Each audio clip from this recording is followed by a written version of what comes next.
If you don't know your business numbers, you're flying blind, and that's a recipe for missed opportunities and stalled growth. Let's look at the key sales numbers every remodeler must track to improve close rates, increase revenue, and make smarter business decisions. By the end of this video, you'll know which numbers are most important in your sales process, how to track them easily without complicated software, how often you should analyze the data, and how to spot areas for improvement so you can grow faster. The first step to improving your sales process is knowing what to track. There are 5 essential numbers every remodeler should monitor. Number 1, booking rate.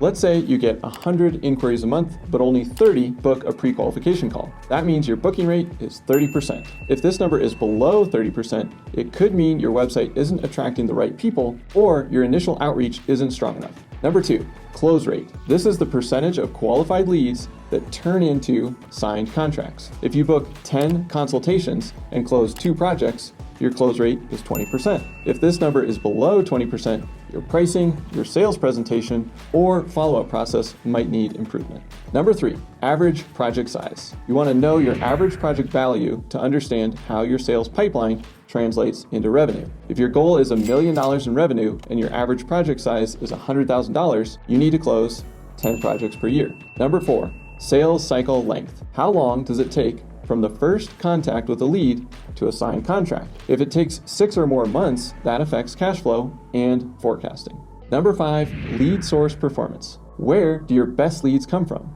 Referrals, Google, social media, or maybe paid ads? If you don't track this, you could be wasting marketing dollars on sources that don't convert. By tracking these 5 metrics, you gain visibility into what's working and what's not. You might be thinking, I'm too busy managing projects to track all of these numbers. But here's the reality. If you don't measure it, you can't improve it. If you don't track it, you don't know where to focus your efforts. And if you don't analyze it, you can't scale. Let me give you an example. A remodeler we worked with thought their biggest issue was not enough leads. But after tracking their sales numbers, we discovered their real problem. Their close rate was less than 10%. They didn't need more leads. They needed better follow-up and a stronger sales presentation. Improving this one step in their sales process and getting their close rate to 20% doubles their sales without spending anything else on marketing. This is why knowing your numbers is so powerful. It removes guesswork and gives you clarity and control over your sales process. If they had gone with their original issue they thought was correct, which was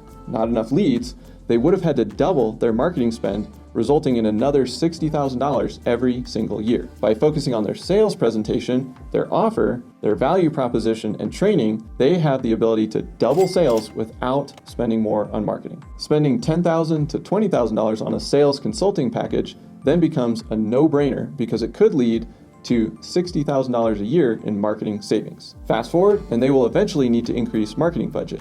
But if you know your close rate is under 10%, that's the constraint to focus on first. Now that we know what to track, let's talk about how to track it easily.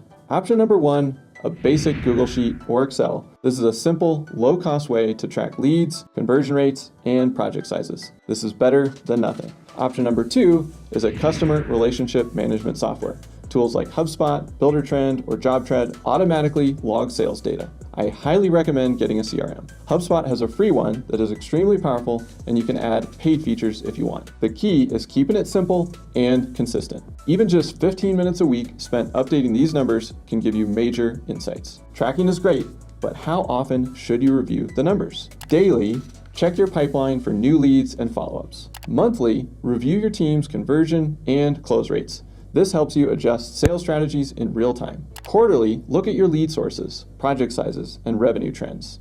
Are you growing? Are you hitting targets? And then semi-annually to annually, adjust your marketing and sales strategy based on long-term trends. The best remodeling companies don't just track numbers, they use them to make smarter decisions. So, you've tracked your numbers, now what?